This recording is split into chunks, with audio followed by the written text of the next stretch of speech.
ونؤمن به ونتوكل عليه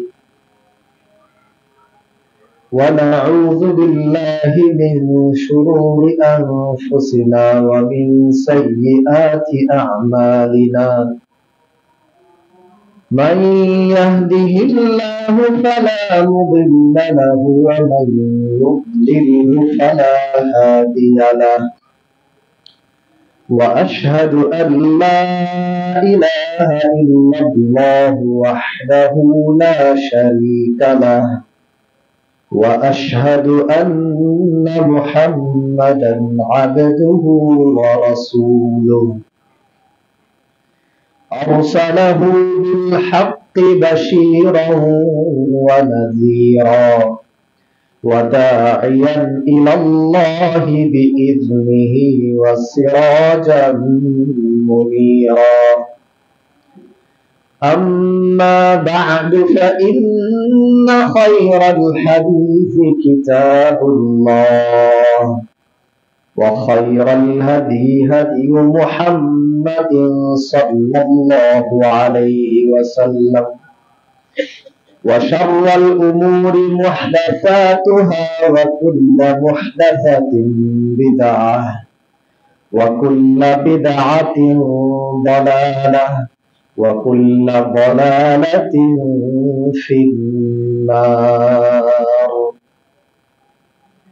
أعوذ بالله من الشيطان الرجيم بسم الله الرحمن الرحيم قاف والقرآن المجيد بل عجبوا أن جاءهم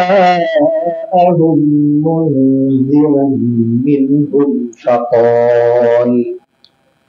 فقال الكافرون هذا شيء عجيب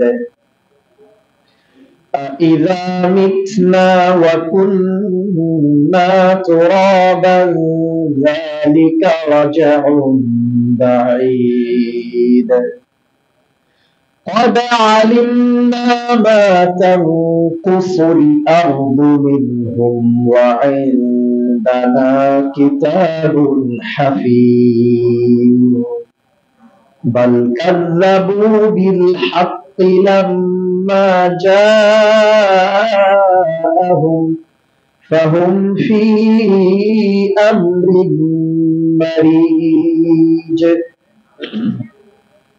وقال تبارك وتعالى في كلامه المجيد وفرقانه الحميد أعوذ بالله من الشيطان الرجيم إن الذين كفروا من أهل الكتاب والمشركين في نار جهنم خالدين فيها أولئك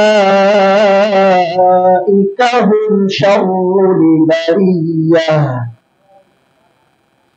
وقال النبي الأمين صلى الله عليه وسلم والذي نفسي بيده لا يسمع بي أحد من هذه الأمة يهودي ولا نصراني ثم يموت ولم يؤمن بالذي أرسلت به إلا كان من أصحاب النار رواه মুসলিম। সম্মানিত মুসল্লিয়ান, পর্দার আড়ালের মা ও বোনেরা, খুতবার শুরুতেই মহান রবের দরবারে অন্তরের গভীর থেকে কৃতজ্ঞতা জ্ঞাপন করি যে রব্বুল আলামিন আমাদেরকে শান্তি ও নিরাপত্তার সাথে তার দিন প্র্যাকটিস করার তৌফিক দিয়েছেন, তার ও তার নবীর প্রতি ঈমান আনার তৌফিক দিয়েছেন। অন্তর থেকে বলি আলহামদুলিল্লাহ। অসংখ্য অগণিত দরুদ ও শান্তি বর্ষিত হোক সাইয়্যিদুল মুরসালিন মুহাম্মদুর রাসূলুল্লাহ সাল্লাল্লাহু আলাইহি ওয়াসাল্লামের উপর। আজকের খুতবার আলোচ্য বিষয় হলো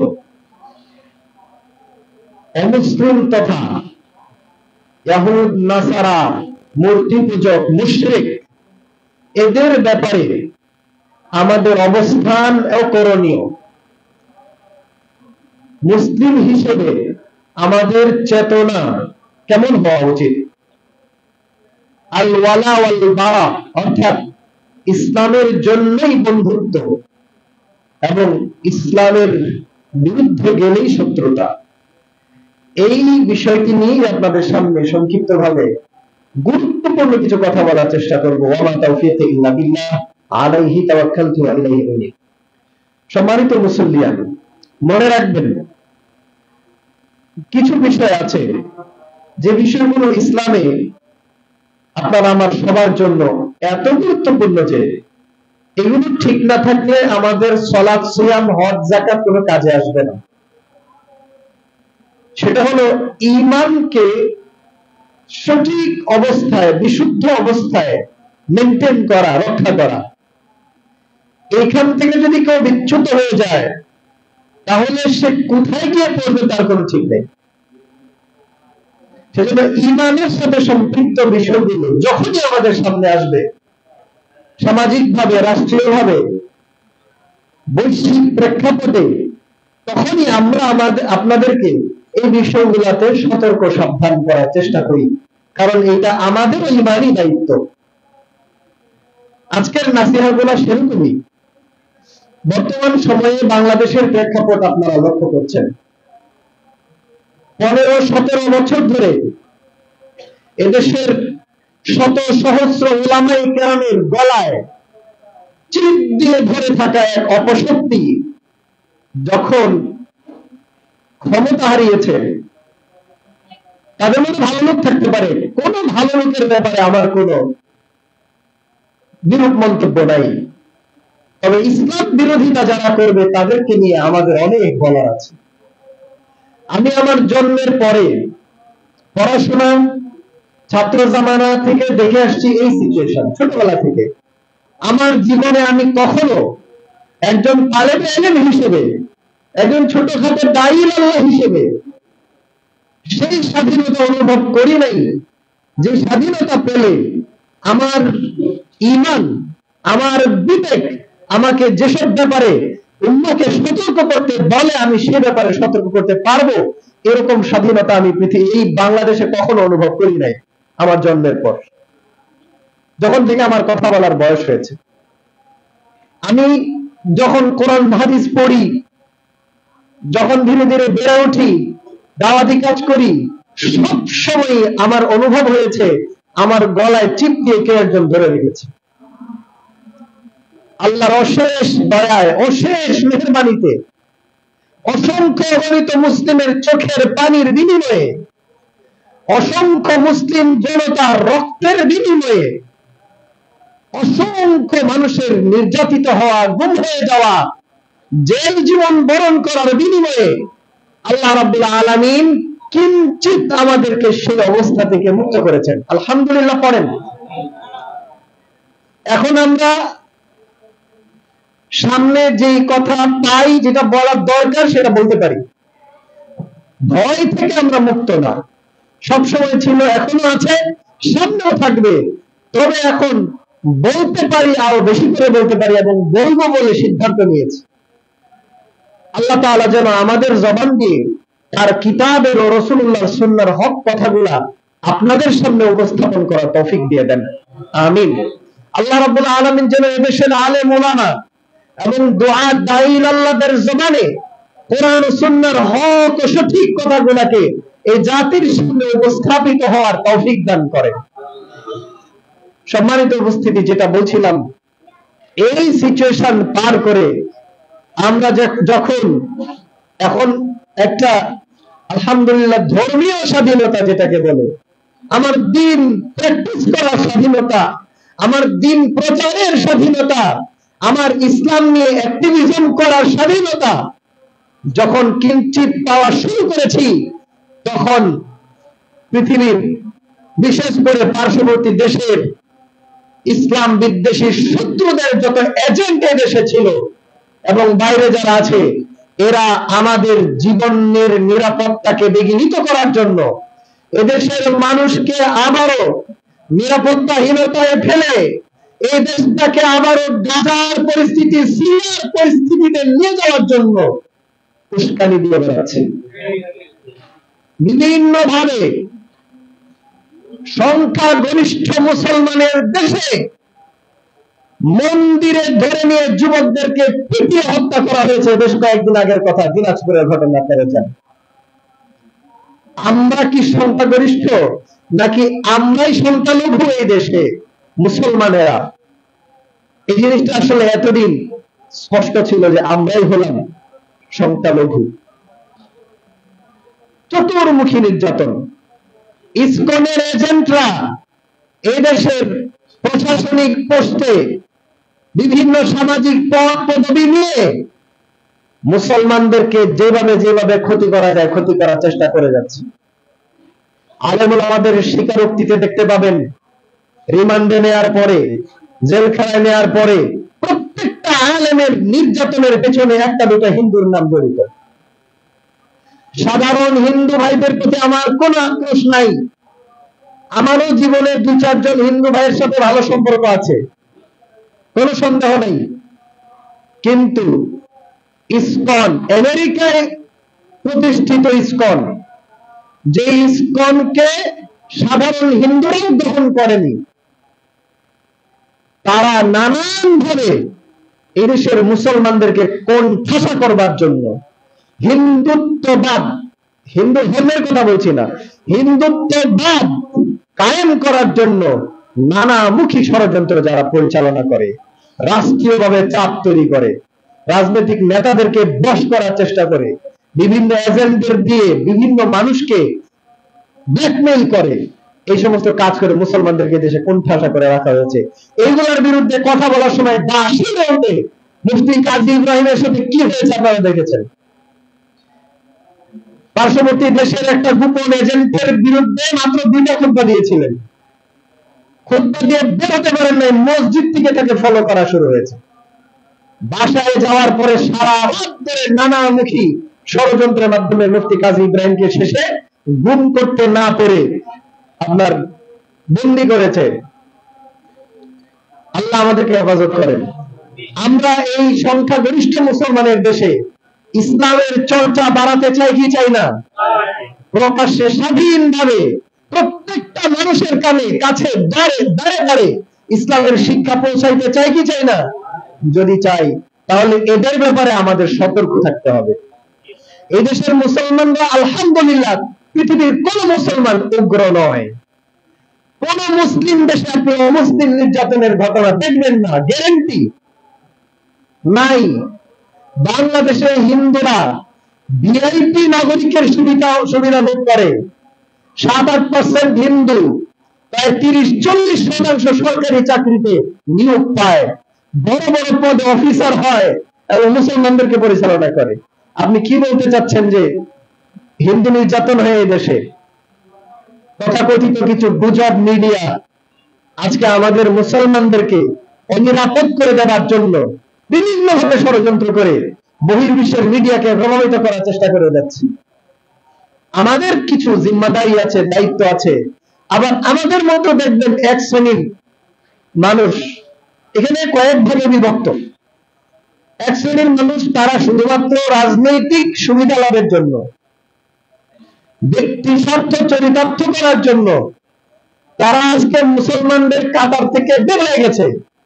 তারা এখন সংখ্যালঘু সেজে হিন্দুদের সাথে মিছিল মিটিং এ জয়েন করছে। সীমানায়, দেশের সীমান্তে গিয়ে তারা হই হুল্লোড় করে দেখাচ্ছে, দেশে হিন্দুদেরকে পিটিয়ে বের করে দিচ্ছে। মুসলমানেরা করছে এগুলো। 1 নম্বর, আগে ফতোয়া শোনেন। কোন মুসলিম যদি এই ধরনের আচার অনুষ্ঠানে মুসলিমদের বিরুদ্ধে অমুসলিমদের কাতারে দাঁড়ায়, 1 সেকেন্ডের ভিতরে তার ভিতর থেকে 100% ঈমান বের হয়ে চলে যাবে। সে একজন তাজা কাফের। মৃত্যু হওয়া মাত্রই সে জাহান্নামী হবে, চিরস্থায়ী জাহান্নামী, কোশ্চিন কালেও সে জাহান্নাম থেকে বেরোতে পারবে না। তার রাজনৈতিক পরিচয় যাই হোক, তার নাম আব্দুল্লাহ আব্দুর রহমান যাই হোক, কিচ্ছু যায় আসে না। এগুলা বুঝেন, এগুলা ইমানের বিষয়। মুসলমানে কিছু হিংসা রেষারেষি থাকতে পারে, থাকে, ভুল বুঝাবুঝি থাকতে পারে, কিন্তু তাই বলে মুসলমানদের বিরুদ্ধে অমুসলিমদের পক্ষ নিয়ে দেশে হিন্দুত্ববাদ কায়েমের মিশন যারা বাস্তবায়ন করতে চাইবে, তারা আর যাই হোক, এটা যারা সমর্থন করবে, অংশগ্রহণ করবে, তারা কেউ মুসলমান না, এতে কোনো সন্দেহ নেই। এরপরে আসেন, আরেক গ্রুপ আছে যারা খুব বেশি স্বতন্ত্রতার একটা ভাব তারা দেখায়, যে আমরা অনেক স্বতন্ত্র, আমরা নিউট্রাল, আমরা আমাদের দেশ সার্বভৌমত্ব এটা ওটা ইত্যাদি বলে যে আমরা দেশের এইসব রক্ষা করব, হিন্দুরাও আমাদের ভাই, মুসলমানও আমাদের ভাই, ভারতের সাথে আমরা বন্ধুত্ব করব, হিন্দুদের সাথে আমরা বন্ধুত্ব রাখবো, ইসকনকেও আমরা কাজ করার সুযোগ দিব। তারা আসলে বোকার স্বর্গে বাস করছে। এই দেশের নাগরিক হিসেবে প্রত্যেকটা অমুসলিম নাগরিক 100% নিরাপত্তা এনজয় করবে, নাগরিক সুবিধা উপভোগ করবে দেশের আইন অনুযায়ী, তাতে আমাদের কোনো আপত্তি নাই। কিন্তু ইসলাম বিরোধী মিশন পরিচালনা করা, দেশের মানুষের জন্য অনিরাপত্তা বয়ে নিয়ে আসা, ইসলামের জন্য হুমকি হয়ে যাওয়া, এই বিষয়গুলোতে স্পষ্ট তারা ভূমিকা রেখে যাচ্ছে। এই ক্ষেত্রে কি আমাদের কোনো করণীয় নাই? আমরা কি এই ক্ষেত্রে শত্রু চিনতে ভুল করব নাকি? আমরা যদি শত্রু চিনতে ভুল করি, আপনি শত্রু চেনেন নাই, বাসায় আসছে বন্ধু ভেসে, আপনাকে রাত 2টার সময় বের করে বাসা থেকে নিয়ে চলে গেছে, আপনি বন্ধু মনে করে তার সাথে হাঁটা শুরু করলেন, মাঝ পথে নির্জন জায়গায় যাওয়ার পরে আপনাকে মেরে দিয়ে চলে গেছে। ঘটনা ঘটে কি ঘটে না? কারণ আপনি শত্রু চিনতে পারেন নাই। যদি আপনি শত্রু চিনতে পারতেন, আপনি বাসা থেকে তার সাথে কোনো নিরাপত্তা ছাড়া বের হতেন না। যদি বের হতে হতো, আপনি সাথে আরো 2জনকে নিতেন, যে আমার সাথে চলো, যেতে হবে, আমার সাথে আরো কিছু থাকলে নিয়ে চলো। এই জন্য প্রিয় ভাইরা, যেটা বলতে চাচ্ছি, অমুসলিমদের ব্যাপারে আগে আপনার আমার ঈমান ও আকীদা পরিষ্কার করতে হবে। এরপরে বিশেষ করে যেসব মুসলিম ইসলামের বিরুদ্ধে ষড়যন্ত্র করে, তাদের ষড়যন্ত্র সম্পর্কে পরিপূর্ণভাবে ওয়াকিবহাল থাকতে হবে, সচেতন থাকতে হবে। যদি আপনি এভাবে শত্রুর পরিকল্পনা বুঝতে পারেন, তাহলে আপনি সাবধান হয়ে যাবেন, আপনি একতাবদ্ধ হয়ে যাবেন, আপনার গলার সুর চেঞ্জ হয়ে যাবে, আপনার প্রত্যেকটা মুভমেন্ট চেঞ্জ হয়ে যাবে। আর আল্লাহ সুবহানাহু ওয়া তাআলা মুমিনদের জন্য বোকা হওয়াটাকে পছন্দ করেন না, মুমিনরা সচেতন হবে। রাসূলুল্লাহ সাল্লাল্লাহু আলাইহি ওয়াসাল্লাম বলেছেন, লা ইউলদাকুল মুমিনু ফি জুহরিন ওয়াহিদিন মাররাতাইন, একই গর্তে মুমিন কখনো 2 বার দংশিত হতে পারে না সাপের দ্বারা। এটা মাথায় রাখবেন, ঈমানদার সতর্ক হয়। এত 15-17 বছরে এই ইসকন টাইপের, খ্রিস্টান মিশনারি টাইপের যেই সমস্ত ইসলাম বিরোধী শক্তি এই দেশে আলেমুল আমাদেরকে গুম করেছে, হত্যা করেছে, জেল জুলুমের শিকার করেছে, ইসলামকে মুসলমানদেরকে যেভাবে কোণঠাসা করেছে, এই দেশের নেতা নেত্রীদেরকে যেভাবে হিন্দুদের ভাষায় কথা বলিয়েছে, এখান থেকে যদি কোনো মুমিন শিক্ষা না নেয়, দ্বিতীয়বার আবেগ সাথে গর্তে পা ঢোকায়, তাহলে সে কিভাবে ইমানদার হলো? এজন্য খুব সাবধান। এখন এই দেশের সর্বস্তরের মানুষকে সাবধান হতে হবে, সতর্ক হতে হবে। সেটা সাধারণ মানুষ থেকে নিয়ে প্রশাসনিক কর্মকর্তা নিয়ে নেতা নেত্রী পর্যন্ত সকলকে সাবধান সতর্ক হতে হবে, যাতে করে কোন প্রলোভন দেখিয়ে, কোন ব্ল্যাকমেইল করে আমাদেরকে কেউ দুর্বল করে দিতে না পারে। আল্লাহ তাআলা আমাদেরকে শক্তিশালী করেন। আল্লাহ রাব্বুল আলামিন আমাদের ঈমানকে মজবুত করেন। আল্লাহ রাব্বুল আলামিন এই দেশের মুসলমানদের জন্য এই দেশটাকে একটা শান্তিপূর্ণ ভূমিতে পরিণত করেন। এই দেশে যেন কোনো একদিন ইসলামের পতাকা পক পক করে আমাদের মাথার উপরে উড়ে সেই দিন আল্লাহ রাব্বুল আলামিন আমাদেরকে দান করেন। সম্মানিত মুসলিম দিনী ভাই বন্ধুগণ, যেটা বলছিলাম, অমুসলিমদের ব্যাপারে আকীদা ক্লিয়ার করেন। আমরা অমুসলিম বন্ধু বান্ধবদের সাথে মিশি, কলিগদের সাথে কাজ করি, চাকরি করি, ব্যবসা বাণিজ্যের ক্ষেত্রে, কেনা বেচার ক্ষেত্রে যাদের সাথে লেনদেন হয়, সাধারণ অমুসলিমদের সাথে এই ধরনের উঠা বসাতে কোনো সমস্যা নাই। তবে আপনার ঈমান আকীদা আগে পরিষ্কার হতে হবে। 1 নম্বর পয়েন্ট, অমুসলিম এবং মুশরিকদের পরিণতি সম্পর্কে আমার আপনার বিশ্বাস ক্লিয়ার হতে হবে। বলেন তো, তারা অনেকেই বলে তারা তাদের মতো আল্লাহকে ডাকে, আমরা আমাদের মতো আল্লাহকে ডাকি, তারা তাদের মতো স্বর্গে নরকে যাবে, আমরা আমাদের মতো জান্নাত জাহান্নামে যাব। বলেন তো এই কথাটা কি ঠিক আছে? এটা কোন ঈমানদারের কথা হতে পারে না। ঈমানদারের কথা একটাই, আল্লাহ রাব্বুল আলামিনের কাছে একমাত্র, কেবলমাত্র, শুধুমাত্র only one religion, only one code of life is acceptable, সেটা কি? ইসলাম। আল্লাহ রাব্বুল আলামিন বলছেন ইন্নাদ দীনা ইনদাল্লাহিল ইসলাম, নিশ্চয়ই আল্লাহ তাআলার কাছে একমাত্র গ্রহণযোগ্য জীবন ব্যবস্থা ইসলাম, এর বাইরে নেই।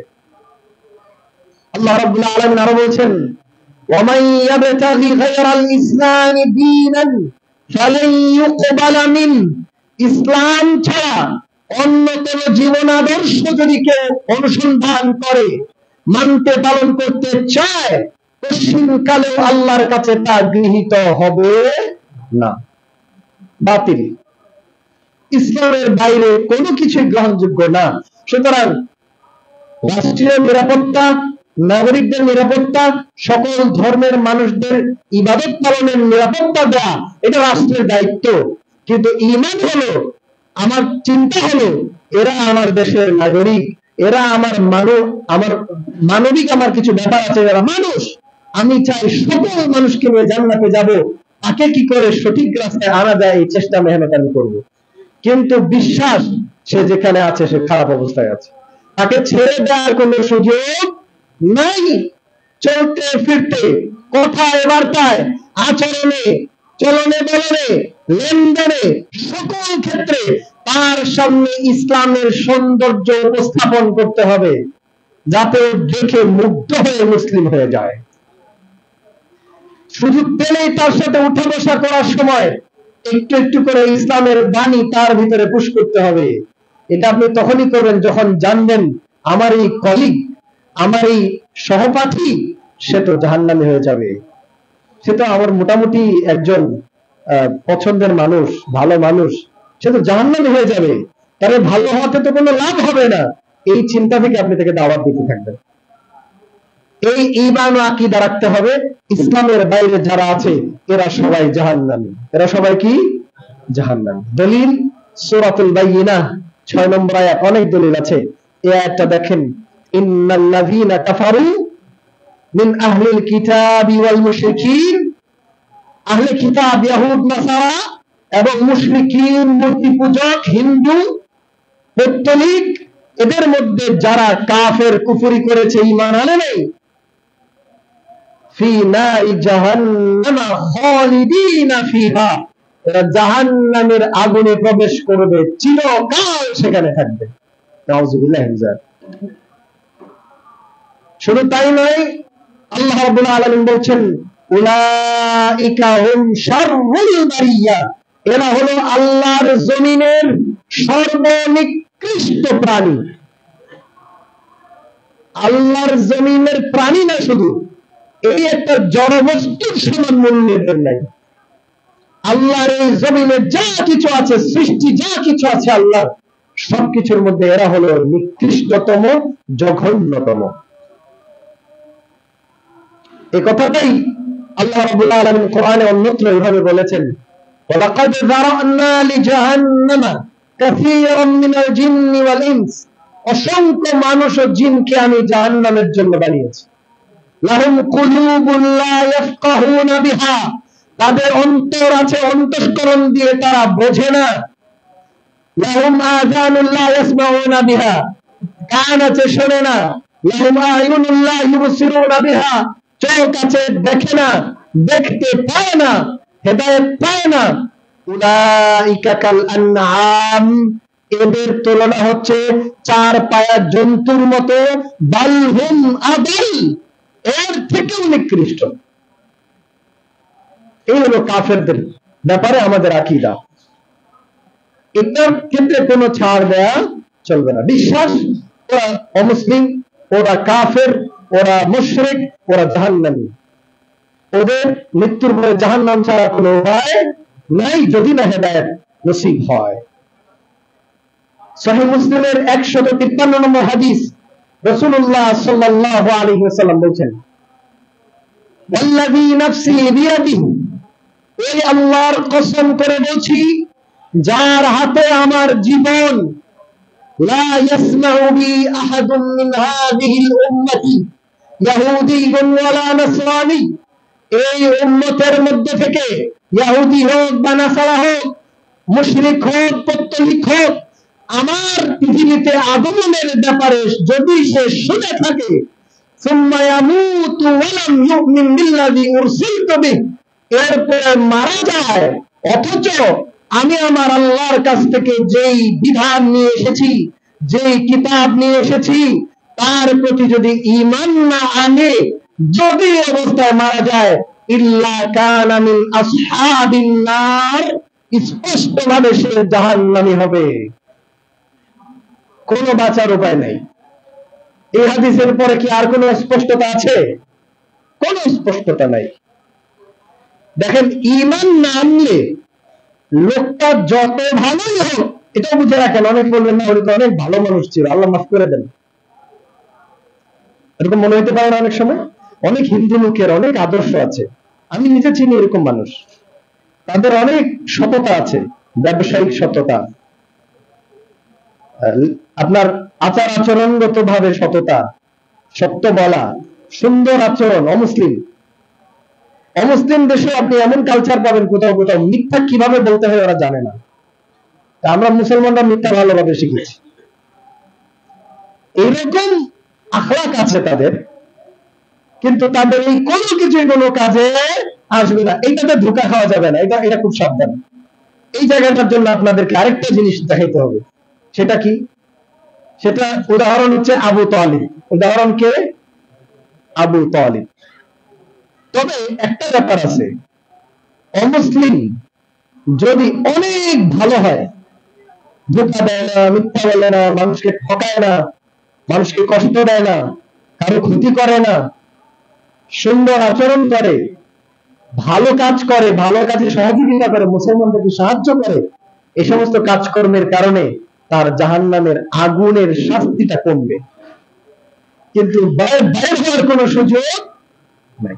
এটাও মাথায় রাখেন, এটা আকীদা, আহলুস সুন্নাহ ওয়াল জামাতের আকীদা। এর বড় উদাহরণ হচ্ছে আবু তালিব। তিনি নবী মুহাম্মদ রাসূলুল্লাহ সাল্লাল্লাহু আলাইহি ওয়াসাল্লামের চাচা। কেমন চাচা?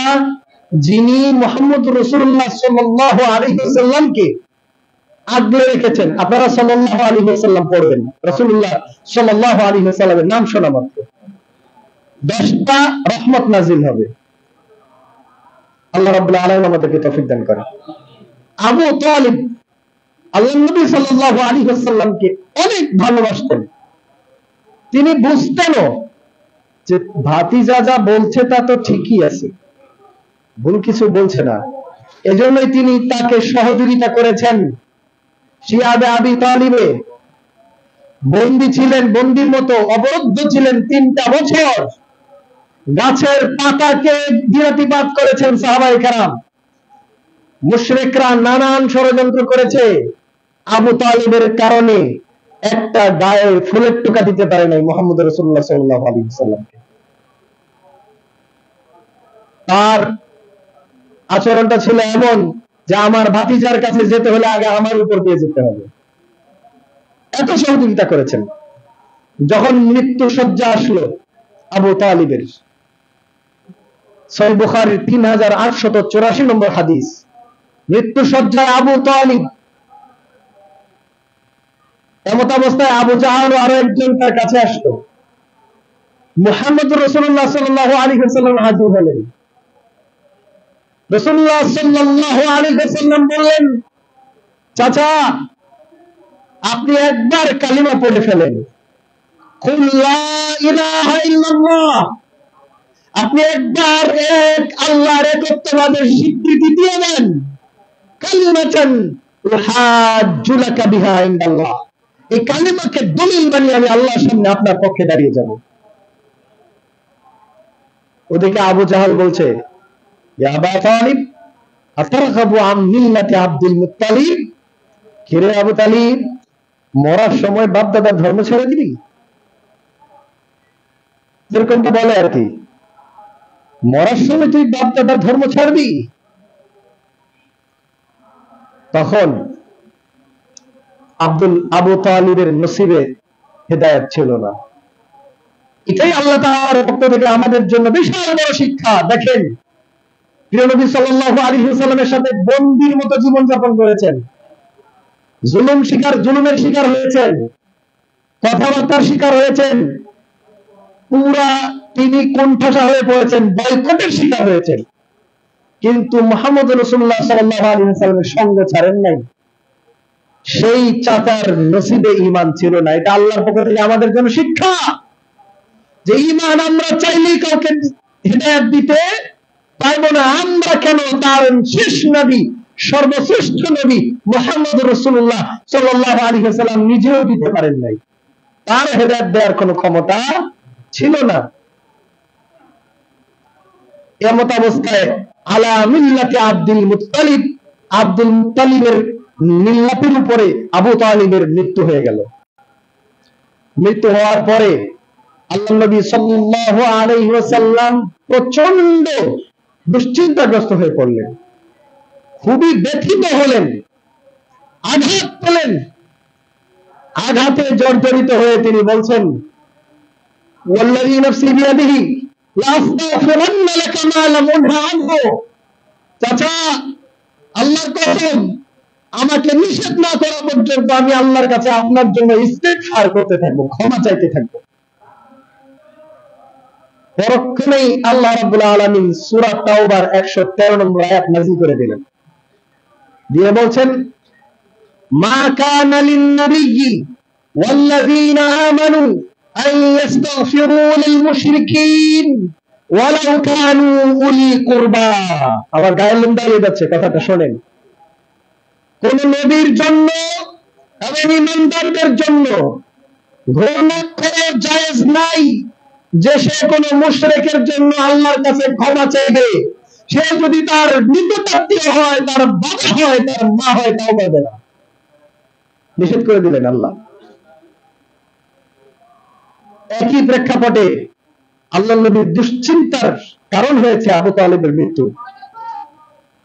তখন আল্লাহ রাব্বুল আলামিন সূরা কাসাসের 56 নম্বর আয়াতটা নাযিল করলেন, ইন্নাকা লা তাহদি মান আহবাবতা, নবী আপনি যাকে ভালোবাসেন, পছন্দ করেন, আপনি চাইলেই তো তাকে হেদায়েত দিতে পারবেন না। ইন্নাকা, নিশ্চয় আপনি, লা তাহদি, হেদায়েত দিতে পারবেন না, হেদায়েত দেওয়ার ক্ষমতা আপনাকে দেই নাই। নবীকে বলছেন আল্লাহ রাব্বুল আলামিন, ওয়ালাকিন্নাল্লাহ ইয়াহদি মান ইয়াশা, আল্লাহ তাআলা যাকে পছন্দ করেন, বাছাই করেন, নির্বাচন করেন, তিনি তাকেই হিদায়াত দিয়ে থাকেন। আল্লাহ রাব্বুল আলামিন আমাদেরকে কিঞ্চিত হলেও হিদায়াতের আলো দিয়েছেন। এটা কত বড় নিয়ামত, কল্পনা করা যায়? অন্তর থেকে একবার পড়েন না আলহামদুলিল্লাহ। এটা নিয়ে আমি একদিন বক্তব্য দিয়েছিলাম সিরাতুল মুস্তাকিমের উপরে, দেখিয়েছিলাম হিদায়াতের থেকে বড় আর কোন নিয়ামত এই পৃথিবীতে হতেই পারে না। আপনার এই পৃথিবীর সকল আরাম-আয়েশের উপকরণ আছে, ভোগ বিলাসের উপকরণ আছে, সামাজিক সম্মান, অর্থবিত্ত সব আছে, পরিবার পরিজন সব আছে, খালি হিদায়াত জোটে নাই, ঈমান নাই, আপনার পুরো জীবনটাই বৃথা। আপনার জন্য দুঃখ দুর্দশা এত বেশি আছে, জাহান্নামীদেরকে জাহান্নামে দেওয়ার পরে প্রথম মুহূর্তেই তারা ভুলে যাবে পৃথিবীতে কখনো আরামে এসেছিল কিনা। জান্নাতীদেরকে জান্নাতে দেওয়ার পরে প্রথম মুহূর্তেই তারা ভুলে যাবে পৃথিবীতে কখনো কোনো কষ্ট হয়েছিল কিনা, যদিও সে পৃথিবীতে সব থেকে বেশি কষ্টে ছিল। জান্নাতে যাওয়ার পরে প্রত্যেক মুহূর্তে, মানে প্রথম মুহূর্তে আপনি ভুলে যাবেন যে জীবনে কোনোদিন কষ্টই হয়েছে কিনা মনে নেই।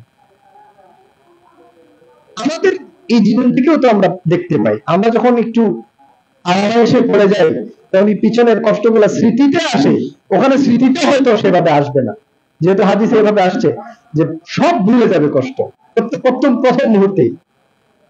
আমাদের তো পিছনের কষ্ট গায়ে লেগে থাকে, কি গায়ে লেগে থাকে না? তো তাইলে দুনিয়াতে 2-4 মিনিটের জীবন, 2-4 মুহূর্তের জীবনে কি এমন হয়ে যাবে একটু কষ্ট হলে, যদি সেটা আল্লাহর জন্য হয়? কিছুই হবে না ইনশাআল্লাহ। সুতরাং যা করব আল্লাহর জন্য, যা ছাড়বো কার জন্য? আল্লাহর জন্য। সম্মানিত উপস্থিতি, আমি বোঝাতে চাইলাম অমুসলিমদের ব্যাপারে আমাদের চিন্তাটা কেমন হওয়া উচিত। আল্লাহ রাব্বুল আলামিন আমাদেরকে সকল অমুসলিমদের থেকে নিজেদেরকে মুক্ত করে নেওয়ার তৌফিক দান করেন। এটাকেই বলা হয় আল ওয়ালা ওয়াল বারা, অর্থাৎ ওয়ালা হচ্ছে বন্ধুত্ব করা, ইমানদারদের সাথে বন্ধুত্ব, বারা হচ্ছে নিজেকে মুক্ত ঘোষণা করা, আমি এর সাথে নাই। থাকে না অনেক, ধরেন আপনার বাড়িতে আপনার ছোট ভাই, সে সমানে আপনার বাবার উত্তরাধিকারী সূত্রে পাওয়া জায়গা জমি বিক্রি করে দিচ্ছে, এই করতেছে ওই করতেছে, বহুত কিছু করতেছে, নেশা করছে, ধরেন বাইরে গিয়ে মারামারি করছে, বহুত মানে আইন ভাঙছে, বহুত কিছু করছে। আপনি তখন কি বলছেন? যখন নিয়ন্ত্রণ করতে পারছেন না তখন আপনি বলতেছেন আমি এর সাথে নাই, এর কোনো কিছুর জন্য আমি দায়ী না, বলি কি বলি না? এটা কি বলে? বারা। একজন মুসলমানকে অমুসলিমদের থেকে, অমুসলিমদের সকল আলিহা, বাতিল আলিহা, মূর্তি, যা কিছু যারা তারা পূজা করে, এই সব কিছু থেকে নিজেকে মুক্ত ঘোষণা করতে হবে। এটার নাম হলো বারা। এটার দলিল নেন কোরআন থেকে। আল্লাহ রাব্বুল আলামিন বলছেন قد كانت لكم أسوة حسنة في إبراهيم والذين معه إذ قالوا لقومهم إنا براء منكم ومما تعبدون من دون الله। তোমাদের জন্য রয়েছে ইব্রাহিম আলাইহিস সালাম এবং তার সাথে যারা ছিলেন তাদের জীবনের মধ্যে তোমাদের জন্য রয়েছে উসওয়া, আদর্শ। কি আদর্শ? ইয ক্বালু লিকাওমিহিম, যখন তারা তাদের কওমের লোকদেরকে বলেছিলেন, ইব্রাহিম আলাইহিস সালাম, ইন্না বুরাআউ মিনকুম ওয়া মিম্মা তা'বুদুনা মিন দুনিল্লাহ, আমরা আল্লাহর গোলাম, তোমরা তোমাদের থেকে এবং তোমরা যাদের ইবাদত করো এদের থেকে আমরা নিজেদেরকে মুক্ত ঘোষণা করিলাম। এটা কার ঘোষণা? ইব্রাহিম আলাইহিস সালাম। কাফারনা বিকুম, আমরা তোমাদেরকে স্বীকার করলাম, আমরা তোমাদের সাথে নাই, তোমাদের কার্যক্রমের সাথে আমাদের কোনো সম্পর্ক নাই, ধর্ম যা যা উৎসব সবার নাই, তোমাদের ধর্ম তোমাদের, আমাদের ধর্ম আমাদের, তোমাদের সাথে আমাদের এইসব বিষয়ে কোনো সম্পর্ক নেই, সম্পর্ক ছিন্ন করলাম। তোমাদের মধ্যে আর আমাদের মধ্যে এই ধর্মীয় কারণে শত্রুতা স্পষ্ট, আমরা তোমাদের স্পষ্ট শত্রু। এবং তোমাদের মধ্যে আমাদের মধ্যে বিদ্বেষ আছে। আবাদান হাত্তা তুমিনু বিল্লাহি ওয়াহদা, এক আল্লাহর প্রতি ঈমান না আনা পর্যন্ত এটা থাকবে, বলবৎ থাকবে। তো ঈমান আনলে সাথে সাথে আমরা তোমাকে বুকে জড়িয়ে দিব। এর আগে আমার ঘরে ঢুকে তুমি আমার ক্ষতি করবে, এই সুযোগ তোমাকে দেওয়া হবে না। সুতরাং আমরা এদেশে ইসকন এবং পার্শ্ববর্তী দেশের হিন্দুত্ববাদের যত ষড়যন্ত্র রয়েছে, যত অ্যাক্টিভিজম রয়েছে, এগুলা থেকে নিজেদেরকে মুক্ত ঘোষণা করলাম। এবং এখন থেকে নিয়ে ভবিষ্যতে যখনই তারা ইসলামকে নিয়ে, মুসলমানদেরকে নিয়ে, এদেশের মানুষকে নিয়ে ষড়যন্ত্র করবে, আমরা তার বিরুদ্ধে আওয়াজ তুলব কি তুলব না? অবশ্যই তুলব ইনশাআল্লাহ। আমরা আমাদের প্রশাসন, আমাদের নেতা নেত্রী, তাদের সকলের কাছে আমাদের জোরালো দাবি উপস্থাপন করব যেভাবে পলিসি আছে, প্রসেস আছে, সেভাবে আমরা ব্যবস্থা নিব, এবং ব্যবস্থা যেন নিতে পারি সেই ধরনের শাসনই আমরা আমাদের দেশে চাই। আল্লাহ রাব্বুল আলামিন এই দেশটাকে এইভাবে অমুসলিম ও অমুসলিম শক্তি ইসলামের বিরুদ্ধে যত ষড়যন্ত্র করে সেগুলা থেকে এই দেশটাকে মুক্ত রাখেন, আমিন। সম্মানিত উপস্থিতি, আরো দলিল আছে কোরআন থেকে এটার। আল্লাহ রাব্বুল আলামিন বলছেন, লা তাজিদু কওমান ইউমিনুনা বিল্লাহি ওয়াল ইয়াউমিল আখির ইউআদ্দুনা মান হাদ্দাল্লাহ ওয়া রাসূলাহ। বলছে যে তুমি এমন কোন কমিউনিটি, কওম, সমাজকে দেখতে পাবে না যারা আল্লাহর প্রতি এবং আখিরাতের প্রতি বিশ্বাস রাখে, ঈমানদার, এদেরকে তুমি দেখবে না যে ইউআদ্দুনা মান হাদ্দাল্লাহ, আল্লাহর সাথে যারা বিরোধিতা করে, শত্রুতা করে, এদেরকে বন্ধু বানাইছে, এটা তুমি দেখবা না। তার মানে অমুসলিম শক্তি, ইসলামের বিরুদ্ধে যারা কাজ করে, এদেরকে ঈমানদার কমিউনিটি কখনো বন্ধু বানাবে না। এটা আল্লাহর নির্দেশ। আল্লাহ নবীকে বলছেন যে তুমি দেখতে পাবে না এটা ঈমানদারদের মধ্যে। তার মানে যারা এটা করে তারা ঈমানদার না। অমুসলিম শক্তিকে যারা বন্ধু বানাবে তারা ঈমানদার না। ঈমানদাররা কখনো অমুসলিমদেরকে বন্ধু বানাবে না। মনে রাখবেন, বন্ধু বানানো আর কূটনৈতিক সম্পর্ক দুটো আলাদা জিনিস।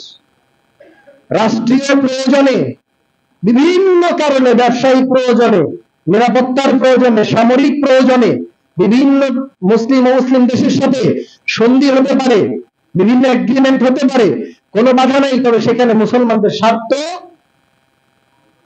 অক্ষুণ্ণ থাকতে হবে, ইসলামের স্বার্থ অক্ষুণ্ণ থাকতে হবে। ইসলামকে জলাঞ্জলি দিয়ে মুসলমানদেরকে রক্ষা করা যাবে না।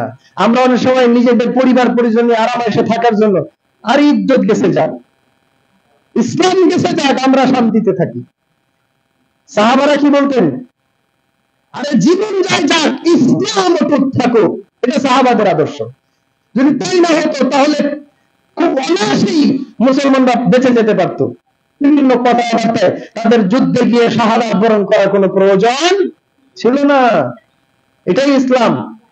ইসলামকে রক্ষার জন্য মুসলমানদেরকে জীবন যাবে দিতে হবে, সমস্যা নেই, কিন্তু মুসলমানদের জীবন বাঁচানোর জন্য ইসলামকে নাকে খত দেওয়া যাবে না। ইসলাম আগে। আমি চলে যাব কিন্তু ইসলাম থাকবে। আপনি চলে যাবেন, ইসলাম থাকবে, তাহলে লাভ কি? সমাজে ইসলাম কায়েম হয়ে আপনার প্রজন্ম, আপনার বংশধররা এইখানে এসে ইসলাম পাবে, শত শত বছর পরে এসেও পাবে। আর যদি আমরা ইসলাম নষ্ট হতে দেই, নিজেরা খালি আরামে এসে বেঁচে থাকি, আমি কি বেঁচে থাকতে পারবো? আমি তো মরবই, আমার সন্তানাদি গুলাও মরবে, কিন্তু ইসলাম আর পাবে না। এজন্য ইসলামকে কখনো নড়চড় করতে দেওয়া যাবে। আল্লাহ তাআলা আমাদেরকে তৌফিক দান করেন। আমার কথাগুলো আজকে একটু বেশি কঠিন হয়ে যাচ্ছে, অনেকের জন্য কষ্টদায়ক হতে পারে, আপনাদের বুঝতে সময় লাগতে পারে। আমি জানি এই বিষয়গুলো একটু অ্যাডভান্স টপিক, কিন্তু সিচুয়েশন এখন এরকম। তাই আমি তো ইতিপূর্বে এই ধরনের বিষয়ে খুব বেশি বক্তব্য আপনাদের সামনে দিইনি। তো পরিস্থিতির কারণে আপনাদের ঈমান ও আকীদা ও ঈমানি জজবা অটুট রাখার জন্য, আপনাদের সন্তানদেরকে ইসলামের উপরে এই জজবা, এই অনুভূতিগুলো জাগ্রত রাখার জন্য আমাদেরকেও মাঝে মধ্যে এই কথাগুলো বলতে হয়। আপনারাও এই কথাগুলা গিয়ে বাসায় কনভে করবেন, আপনাদের বাচ্চাদেরকে কনভিন্স করবেন এই বিষয়গুলোতে। আল্লাহ তাআলা আমাদেরকে তৌফিক দান করেন। আল্লাহ রাব্বুল আলামিন আরো বলছেন, ইয়া আইয়ুহাল্লাযীনা আমানু লা তাত্তাখিযুল ইয়াহুদা ওয়ান নাসারা আউলিয়া। হে ঈমানদারেরা, এখানে একদম ডাইরেক্ট বলছেন আল্লাহ তাআলা, নির্দেশ, নিষেধ, ইহুদ ও নাসারাদেরকে তোমরা বন্ধু বানায়ো না। আল্লাহ বলছেন, বাদুহুম আউলিয়াউ বাদ, এরা একজন আরেকজনের বন্ধু। আমেরিকা ইসরায়েলের বন্ধু, ইসরায়েল আপনার হলো ইউক্রেনের বন্ধু, এরা একে অপরের বন্ধু। চায়না মায়ানমারের বন্ধু, আপনার সাথে ব্যবসায়িক সম্পর্ক আছে। বাকি আপনারা কূটনীতি ভালো বুঝেন, আমি রাজনীতি কূটনৈতিক বিষয়গুলো খুব কম বুঝি, বাট আমি যেটুকু ইসলাম বুঝি, আপনাকে সতর্ক থাকতে হবে। আপনার রাষ্ট্রের প্রয়োজনে সকল সম্পর্ক আপনারা রাখবেন, বিদেশে যাবেন, কিন্তু মনে রাখবেন আপনি কিন্তু মুসলমান। এটা মনে রাখতে হবে। আপনার বেশভূষায় চলায় ফেরায় আপনি ওদের মতো ভান ধরতেছেন। ইউরোপে যে আপনি পার্মানেন্ট রেসিডেন্স নিয়ে ওখানে থেকে গেছেন। আপনি জানেন কোন মুসলিম দেশে পার্মানেন্ট রেসিডেন্স নেওয়া, পাসপোর্ট নেওয়া যে হারাম? জানেন? সৌদি আরবের ফাতাওয়া ঘাটেন, কোন শায়েখ আপনাকে বলবে না যে এটা জায়েজ। আপনি ব্যবসার প্রয়োজনে সাময়িক যেতে পারেন, আপনি লেখাপড়ার প্রয়োজনে সাময়িকভাবে যেতে পারেন, এমন সার্টিফিকেশন দরকার আপনার স্কিলের সাথে, যেটা আপনি কোনো ভালো মুসলিম দেশে পাচ্ছেন না। আপনি ইউকে যেতে হবে, যান। আমেরিকায় যেতে হবে, যান। কিন্তু আগে ডিটারমাইন্ড হন আপনি ঈমান ধরে রাখতে পারবেন, না হলে আপনার জন্য ওই কারণেও যাওয়া জায়েজ নেই। শেখ সাল্লাহ আল উসাইমিনের বিশাল আলোচনা আছে এটা নিয়ে, আমি ওদিকে যাচ্ছি না। বুঝে রাখেন, মুসলিম দেশে সেটেল হওয়ার স্বপ্ন আমাদের এই অনুন্নত দেশগুলোতে প্রচুর মানুষের মধ্যে আছে। আপনাদেরকে বলবো, আমার অনেক পরিচিতরা আছে, আমার অনেক স্টুডেন্টস আছে মুসলিম দেশে থাকেন, তারা বাবা মা চেষ্টা করে এখন ফেরত আসতে পারছেন না সন্তানদের জন্য, কান্না করছেন। সন্তানের বয়স যখন 18 হয়ে যায়, সে আপনার নিয়ন্ত্রণের বাইরে। আরো আগেও ছোট বাচ্চা, আপনি এদেরকে শাসন করতে পারবেন না। আর ইসলাম তো শাসনের মাধ্যমে, আপনি ধমক লাগলে ধমক দিতে হবে। অন্যায় করলে আপনি ফেরাবেন কি করে? আপনি যদি এরকম ফ্রিডম বাচ্চাদেরকে দেন, তোমার যেটা ভালো লাগে বাবা করো। হ্যাঁ, স্বাধীনতাও একটা সীমাবদ্ধতার মধ্যে দিবেন। বাচ্চাকে যদি এইভাবে দেন, ডিভাইস দিয়ে দিলেন, বাচ্চা যদি খালি আপনার কাছ থেকে একটা ধমক খায়, একটা চড় আপনি দেন, ও খালি ট্রিপল লাইনে কল দিবে, ওই বাচ্চা আর আপনার না, ওরা নিয়ে ঘরে দিয়ে দিবে। আমার কাছে বহু প্রমাণ আছে। তো ওখানে গিয়ে বহুত ইমাম সাহেবেরাই ঠিক রাখতে পারেন এই বাচ্চারা, আর আপনারা কি রাখবেন? আর ধীরে ধীরে ধীরে ধীরে 1-2 প্রজন্ম গেলে আপনার ঘরেই ইয়াহুদ নাসারা তৈরি হবে। নির্ঘাত, ইল্লা মাশাআল্লাহ, একটা দুটো বেঁচে যেতে পারে। পরিবেশ যেটা বলে সেটাই তো বেশি হবে। খুব খারাপ অবস্থা। সেজন্য অনুরোধ করব, নুন ভাত খেয়ে বেশি করে থাকেন, সৌদি আরব চলে যান, দুবাই কাতার পর্যন্ত যান, তুরস্ক, মালয়েশিয়া, ইন্দোনেশিয়া যান, সমস্যা নেই। ইউরোপ আমেরিকার স্বপ্ন দেখিয়েন না। সাময়িক প্রয়োজনে যেতে পারেন, অনেকের প্রফেশনের সাথে, পড়াশোনার সাথে অনেক প্রয়োজন, যান, কোনো সমস্যা নাই, কিন্তু সাময়িক মনে রাখবেন। এবং তার আগে ডিটারমাইন্ড হন আগে যে আমি capable enough to save myself, আমাকে রক্ষা করার জন্য আমি যথেষ্ট, ইনশাআল্লাহ আল্লাহ তাআলার উপরে তাওয়াক্কুল করে আমার অতটুকু নিয়ন্ত্রণ, কন্ট্রোল নিজের উপরে আছে। সেটা যদি থাকে, you can go and come back, কোনো সমস্যা নেই। আল্লাহ তাআলা আমাদেরকে বুঝবার তৌফিক দান করে। সম্মানিত মুসলিয়ান, অনেক কথাই বাকি থেকে গেল আজকের খুতবার সংক্ষিপ্ত আলোচনায়, আর কথা বাড়াতে চাই না। আপনাদেরকে আজকে যে বিষয়গুলো বললাম, আল্লাহ তাআলা সবার আগে আমাকে বুঝবার ও আমল করবার তৌফিক দান করেন। এরপরে আপনাদের সকলকেই, আপনাদের পরিবার পরিজন, আত্মীয় স্বজন, বন্ধু বান্ধব সহ সবাইকে আমল করবার তৌফিক দান করেন। ওয়া আখিরু দাওয়ানা আলহামদুলিল্লাহি রাব্বিল আলামিন।